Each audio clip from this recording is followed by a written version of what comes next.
ඒ විතරක් නෙමෙයි අපේ මීගමුව හලාවත ලංකාවේ හතරවට ඉන්න මූදේ ඉන්න දීවරය බෝට්ටු ටික ගැට ගහලා තිබුණේ වෙරළේ ගස්වල ඔරුව දියමට දාගන්න බැරුව හිටියේ.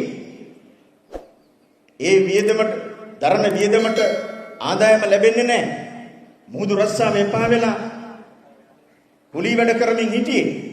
අපි ඇවිල්ලා සති දෙකයි සියලුම දීවරයන්ට අන්න අපි දුන්න දීවර ඉන්දර සහනාධාරයේ හැම ඩීසල් ලීටරයකටම දුන්න රුපියල් 25ක් අඩු කරලා භූමි තෙල් ලීටරයට දුන්න දවසට 25ක් අඩු කරලා මාසෙට රුපියල් 9375ක් අපි අඩු කරලා දුන්නා දීවර සහනාධාරයේ මේ සියලුම රටේ දීවරයන්ට.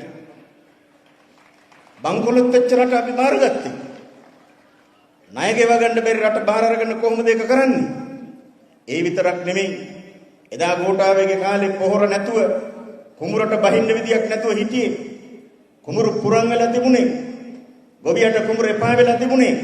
අපි ආපු ගමන් හෙක්ටයාරයකට 25000 ගානේ අන්න දුන්න පොහොර සහනාධාරයේ ඒ කියන්නේ අක්කර 2මාරට 25000ක් කියන්නේ නිකම් පොහොර දුන්නා තමාන. අන්න ගොවියා කුඹුරට බැහැලා වැඩ කරන්න පටන් ගත්තා. ඒ සති දෙකෙන් තමයි යම්මේ තාත්තේ අපි ලංකාවේ සියලුම විශ්‍රාමිකයන්ට රුපියල් 3000කින් විශ්‍රාම වැටුපත් වැඩි කරේ. බංකොලොත්තට බාර අරගෙන සති දෙකෙන් අපි ඒ දේවල් ටික කරා.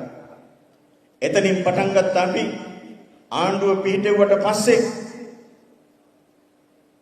බලන්න මේ මාස 5ට කරපු දේවල් මුළු ලංකාවෙම පාසල් දුවදරුවන්ට ලක්ෂ 16කට අපේ පාසල් දුවදරුවන්ට ලංකාවේ ඉතිහාසයේ පළවෙනි වතාවට තමන්ගේ පොත්පත් ටික උපකරණ ටික ගන්න රුපියල් 6000 ගානේ දෙදුව දරුවන්ට තමන්ගේ පවුලේ අම්මගේ තාත්තගේ account එකට. ඒ විතරක්ද ඊයේ පෙරේද ශිෂ්‍යත්ව විභාග ප්‍රතිඵල ඇවිල්ලා ළමයි අලුත් ඉස්කෝලේට දැම්මා. ශිෂ්‍යත්ව පාස් වෙච්ච ළමයාට ශිෂ්‍යාධාරය හම්බෙන්නේ මෙච්චර කාලයක් රුපියල් 750යි. අපි ආපු ගමන් අන්න අප්‍රේල් මාසේ පළවෙනිදා ඉඳලා ශිෂ්‍යත්ව පාස් වෙච්ච හැම දරුවටම ඒ ශිෂ්‍යාධාරය රුපියල් 1500 දෙගුණයක් කරා මගේ අම්මේ තාත්තේ දෙගුණකින් අපි වැඩි කරා. අද ඒ ශිෂ්‍යත්ව පාස් වෙච්ච දරුවන්ට සහන ලැබෙනවා. මොන්ඩිසෝරිය දරුවට දමල්ට කන්න රුපියල් 60යි වෙන් කරලා තිබුණේ. අපි පළවෙනි ආණ්ඩුව පළවෙනි අයවෙන්ම ඒ සියලුම දරුවන්ට ඒක වැඩි කරා රුපියල් 40කින්.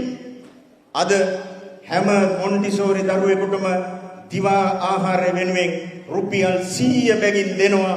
අන්න බලන්න 1,65,000ක් අපේ රටේ මොන්ඩිසෝරි දූ දරුවන්ට අපේ සහනාධාරය අපි බෙදපු විදිහ.